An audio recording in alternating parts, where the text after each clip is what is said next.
नमस्कार साथियों, स्वागत है आप सभी का। तो आज की क्लास में हिंदी व्याकरण से पूछे जाने वाले प्रश्नों के बारे में पढ़ेंगे। तो आज की क्लास आप सभी के लिए काफ़ी महत्वपूर्ण होने वाली है, तो आप सभी वीडियो को ध्यान से जरूर देखिएगा। और जो भी विद्यार्थी चैनल पर नए हैं, पहली बार क्लास ले रहे हैं, चैनल को सब्सक्राइब जरूर कर लें, क्योंकि इसी तरह के प्रश्न चैनल पर डेली कराए जा रहे हैं, तो आप सभी चैनल से जुड़ सकते हैं। तो चलिए वीडियो को शुरू करते हैं और देखते हैं पहला प्रश्न। तो देखिए, पहला प्रश्न है, जिन स्वरों के उच्चारण में जीवा समान अवस्था में रहती है वह कहलाते हैं। ऑप्शन ए अग्र स्वर, बी मध्य स्वर, सी पश्च स्वर या डी इनमें से कोई नहीं। तो देखिए, जिन स्वरों के उच्चारण में जीवा समान अवस्था में रहती है या जीवा का मध्य भाग सक्रिय रहता है वह क्या कहलाते हैं। तो राइट आंसर याद रखिएगा, मध्य स्वर कहलाते हैं। ऑप्शन बी राइट आंसर यहाँ पर हो जाएगा। अगला प्रश्न है, जिन व्यंजन ध्वनि के उच्चारण में जीवा के पिछले भाग से कोमल तालु का स्पर्श होता है वह व्यंजन क्या कहलाते हैं। ऑप्शन ए तालव्य व्यंजन, बी मूर्धन्य व्यंजन, सी कंठ्य व्यंजन या डी दंत्य व्यंजन। तो देखिए, जीवा के पिछले भाग से कोमल तालु का स्पर्श होता है तो वह व्यंजन कहलाते हैं कंठ्य व्यंजन। ऑप्शन सी यहाँ पर राइट आंसर होगा। याद कर लीजिए, परीक्षा के लिए अच्छा प्रश्न है कि जिन व्यंजन ध्वनि के उच्चारण में जीवा के पिछले भाग से कोमल तालु का स्पर्श हो वह व्यंजन कंठ्य व्यंजन कहलाते हैं। क्लियर है आपको। अगला प्रश्न है, कैंची किस भाषा का शब्द होगा। ऑप्शन ए अरबी, बी फारसी, सी तुर्की या डी पुर्तगाली। कैंची किस भाषा का शब्द है। तो राइट आंसर यहाँ पर होगा ऑप्शन सी तुर्की भाषा का। कैंची किस भाषा का शब्द है, तुर्की भाषा का। याद रखिएगा। नेक्स्ट क्वेश्चन है, सुधा का अनेकार्थक शब्द क्या होगा। ऑप्शन ए अमृत पानी, प्राण प्रियतम या सेना शक्ति, बादल या बिजली। तो देखिए, सुधा का अनेकार्थक शब्द क्या होगा। तो राइट आंसर यहाँ पर होगा ऑप्शन ए। याद रखिए, सुधा का अनेकार्थक शब्द होता है अमृत और पानी। अगला प्रश्न है, दंत्य ध्वनिया व्यंजन कहा जाता है। ऑप्शंस दिए गए हैं, आपको बताना है कि किन वर्णों को, किन व्यंजनों को दंत्य व्यंजन कहा जाता है। तो यहाँ पर राइट आंसर क्या होगा, ऑप्शन सी। याद रखिएगा, दंत्य ध्वनिया या दंत्य व्यंजन दंत्य वर्ण कहलाते हैं। तो यहाँ पर राइट आंसर हो जाएगा ऑप्शन सी, त, थ, द या ध। ये चार वर्ण हैं जो दंत्य वर्ण कहलाते हैं। नेक्स्ट क्वेश्चन है, हिरण का पर्यायवाची शब्द क्या है। ऑप्शन ए नाग, बी कुंजर, सी सारंग या डी हरि। तो राइट आंसर क्या होगा, हिरण का पर्यायवाची शब्द क्या होता है। तो ऑप्शन सी राइट आंसर होगा सारंग। याद कर लीजिए, हिरण का पर्यायवाची शब्द होता है सारंग। नेक्स्ट क्वेश्चन है, बादल का पर्यायवाची शब्द नहीं है। बादल का पर्यायवाची शब्द इनमें से कौन सा नहीं है, आपको बताना है। नीरद, ऑप्शन बी अम्बुद, सी जलद या ऑप्शन डी जलज। तो बादल का पर्यायवाची शब्द इनमें से कौन सा नहीं होगा। तो देखिए, नीरद, अम्बुद और जलद ये तीनों ही पर्यायवाची हैं बादल के। तो राइट आंसर हो जाएगा ऑप्शन डी जलज। जलज बादल का पर्यायवाची शब्द नहीं है, यह पर्यायवाची शब्द है किसका, कमल का। याद रखिएगा। अब देखिए, अगला प्रश्न है, किवाड़ का तत्सम रूप है। ऑप्शन ए करपट, बी कपाट, सी कबाड़ या डी कवाड़। तो देखिए, किवाड़ का तत्सम रूप क्या होगा। तो राइट आंसर यहाँ पर हो जाएगा ऑप्शन क्या राइट होगा, बी कपाट। याद रखिएगा, किवाड़ का तत्सम रूप होता है कपाट, ना कि करपट। कपाट शब्द राइट आंसर होगा। अगला प्रश्न है, समास में कोई पद प्रधान नहीं होता है। ऑप्शंस दिए गए हैं, अव्ययी भाव समास, बी बहुब्रीहि समास, सी तत्पुरुष समास या ऑप्शन डी कर्मधारय समास। तो किस समास में कोई भी पद प्रधान नहीं होता। तो राइट आंसर यहाँ पर हो जाएगा ऑप्शन बी बहुब्रीहि समास। ऑप्शन बी यहाँ पर राइट आंसर हो जाएगा। नेक्स्ट क्वेश्चन है, स्टेशन किस भाषा का शब्द है।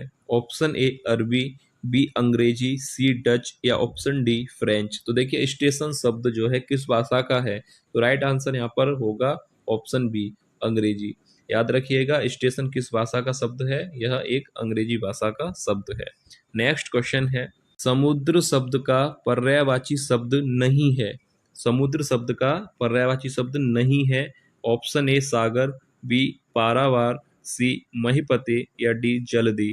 तो देखिए राइट आंसर क्या होगा, समुद्र का कौन सा शब्द पर्यायवाची नहीं है, तो यहाँ पर देखिए सागर समुद्र का होता है, जलधि समुद्र का होता है और पारावार भी समुद्र का पर्यायवाची है। तो राइट आंसर हो जाएगा ऑप्शन सी महीपते।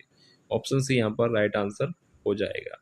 नेक्स्ट क्वेश्चन है, सर्प का पर्यायवाची शब्द होगा ऑप्शन ए रिपु, बी अहि, सी नियति या डी मृग। तो राइट आंसर क्या होगा, सर्प का पर्यायवाची शब्द इनमें से कौन सा है, तो ऑप्शन राइट होगा ऑप्शन बी अहि। याद रखिए सर्प का पर्यायवाची शब्द होता है अहि। नेक्स्ट क्वेश्चन है, सितार बज रहा था वाक्य में कौन सा काल है, ऑप्शन ए पूर्ण भूत, बी संदिग्ध भूत या सी अपूर्ण भूतकाल या ऑप्शन डी सामान्य भूतकाल। तो देखिए वाक्य को पहले आप अच्छी तरह से पढ़िए कि सितार बज रहा था वाक्य में कौन सा काल होगा, तो यहाँ पर राइट आंसर क्या होगा कि सितार बज रहा था, तो यहाँ पर अपूर्ण भूतकाल होगा। ऑप्शन सी राइट आंसर होगा। सितार बज रहा था इस वाक्य में काल होगा अपूर्ण भूतकाल, ना कि संदिग्ध और ना ही सामान्य और ना ही पूर्ण। अपूर्ण भूतकाल बिल्कुल सही आंसर होगा।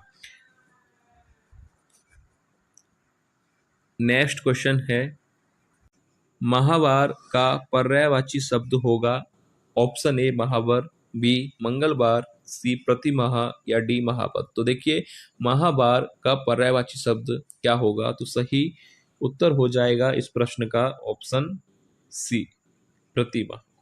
याद रखिएगा महावार का पर्यायवाची शब्द होता है प्रतिमा। ऑप्शन सी राइट आंसर होगा। नेक्स्ट क्वेश्चन है, चपला का पर्यायवाची शब्द होगा ऑप्शन ए ज्वाला, बी कंजूस, सी भामिनी या ऑप्शन डी दामिनी। तो राइट आंसर यहाँ पर क्या होगा कि चपला का पर्यायवाची शब्द इनमें से होगा, तो राइट आंसर होगा ऑप्शन डी दामिनी। याद रखिएगा चपला का पर्यायवाची शब्द होता है दामिनी।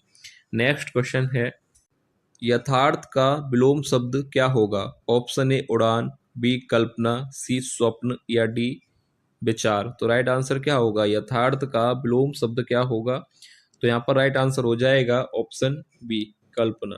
यथार्थ का मतलब होता है वास्तविक और वास्तविक का विलोम होता है काल्पनिक। तो ऑप्शन बी यहाँ पर राइट आंसर होगा कल्पना। नेक्स्ट क्वेश्चन है, के लिए किस कारक का चिन्ह है, के लिए किस कारक का चिन्ह है, ऑप्शन ए कर्म कारक, बी संप्रदान कारक या सी संबंध कारक या डी करण कारक। तो आपको बताना है कि के लिए जो है किस कारक का चिन्ह है, तो राइट आंसर यहाँ पर क्या होगा, ऑप्शन बी यहाँ पर बिल्कुल सही आंसर हो जाएगा, संप्रदान कारक का चिन्ह है के लिए।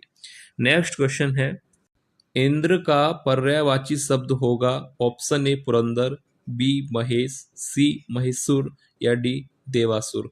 तो राइट आंसर यहाँ पर क्या होगा कि इंद्र का पर्यायवाची शब्द क्या होगा, तो देखिए याद रखिएगा इंद्र का पर्यायवाची शब्द होगा ऑप्शन ए है यहाँ पर सही हो जाएगा पुरंदर। महेश, महेश्वर और देवासुर ये तीनों ही गलत है। इंद्र का पर्यायवाची शब्द होता है पुरंदर। नेक्स्ट क्वेश्चन है, गुप्त का विलोम शब्द होगा ऑप्शन ए भुक्त, बी प्रकट, सी मुक्त या डी लिप्त। तो देखिए गुप्त का विलोम शब्द क्या होगा, तो राइट आंसर यहाँ पर होना चाहिए ऑप्शन बी प्रकट। गुप्त का विलोम शब्द होगा प्रकट। नेक्स्ट क्वेश्चन है, बारिश किस भाषा का शब्द है, ऑप्शन ए अरबी, बी फारसी, सी तुर्की या डी पुर्तगाली। तो राइट आंसर क्या होगा कि बारिश किस भाषा का शब्द है, अरबी का, फारसी भाषा का, तुर्की का या पुर्तगाली। तो सही उत्तर यहाँ पर होना चाहिए ऑप्शन बी, बारिश किस भाषा का शब्द है, बारिश जो है फारसी भाषा का शब्द है। नेक्स्ट क्वेश्चन है, निम्न में अविकारी शब्द होगा ऑप्शन ए नारी, बी सर्दी, सी परंतु या डी मीठा। तो यहाँ पर देखिए राइट आंसर क्या होगा, आपने इनके बारे में पढ़ा होगा विकारी शब्द और अविकारी शब्दों के बारे में। तो देखिए यहाँ पर राइट आंसर होगा, आपसे पूछा गया है कि अविकारी शब्द कौन सा है, तो देखिए ऑप्शन सी बिल्कुल राइट आंसर हो जाएगा। परंतु जो है यहाँ पर राइट आंसर होगा, यह एक अविकारी शब्द है और जिन्होंने नहीं पढ़ा है वो इसके बारे में पढ़ लें। नेक्स्ट क्वेश्चन है, तरंग का पर्यायवाची शब्द होगा ऑप्शन ए छीड़, बी काया, सी उर्मी या डी प्रतिकृति। तरंग का सही पर्यायवाची शब्द यहाँ पर क्या है, तो देखिए छीड़ काया, उर्मी और प्रतिकृति। तो देखिए सही उत्तर याद रखिएगा, तरंग का पर्यायवाची शब्द उर्मी होता है, तो ऑप्शन सी बिल्कुल सही आंसर होगा। उर्मी जो है तरंग का पर्यायवाची शब्द है। नेक्स्ट क्वेश्चन है, हाथ का पर्यायवाची शब्द क्या है? ऑप्शन ए हस्ती, बी कुरंग, सी भुजंग या डी कर। हाथ का पर्यायवाची शब्द, तो देखिए सही आंसर यहाँ पर क्या होगा? तो हाथ का पर्यायवाची शब्द आपसे पूछा गया है, तो ऑप्शन ए गलत है, कुरंग गलत है, ऑप्शन सी भी गलत है। तो राइट आंसर हो जाएगा ऑप्शन डी कर। हाथ का पर्यायवाची शब्द क्या होता है? कर। ऑप्शन डी यहाँ पर राइट आंसर होगा। नेक्स्ट क्वेश्चन है, निर्वेद स्थायी भाव है? ऑप्शन ए करुण रस का, बी शांत रस का, सी अद्भुत रस का या डी हास्य रस का। तो राइट आंसर यहाँ पर क्या होगा कि निर्वेद स्थायी भाव है किसका? करुण रस का, शांत रस, अद्भुत रस या हास्य रस। तो देखिए राइट आंसर ऑप्शन बी होगा, निर्वेद स्थायी भाव है शांत रस का। बिल्कुल सही आंसर होगा ऑप्शन बी। स्थायी भावों के बारे में आप पढ़ लीजिएगा। जैसे यहाँ पर देखिए करुण रस का, तो करुण रस का स्थायी भाव होता है, मैं आपको बता दूं, करुण रस का स्थायी भाव होता है शोक। करुण रस का स्थायी भाव होता है शोक। शांत रस का होता है निर्वेद, आपने अभी देखा। अद्भुत रस का होता है आश्चर्य।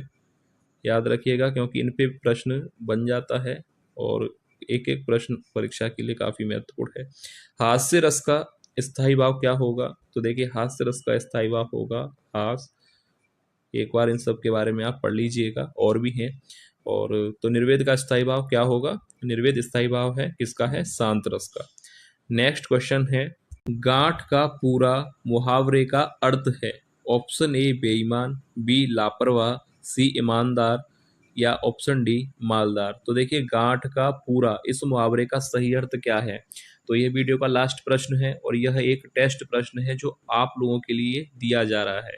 हर वीडियो में एक प्रश्न दिया जाता है आपको, तो ये जो प्रश्न है वो आपको बताना है कि गांठ का पूरा मुहावरे का सही अर्थ क्या होगा। तो जो भी राइट आंसर हो आप लोग कमेंट करके बताइएगा। और वीडियो अगर आपको पसंद आया है तो वीडियो को लाइक कीजिएगा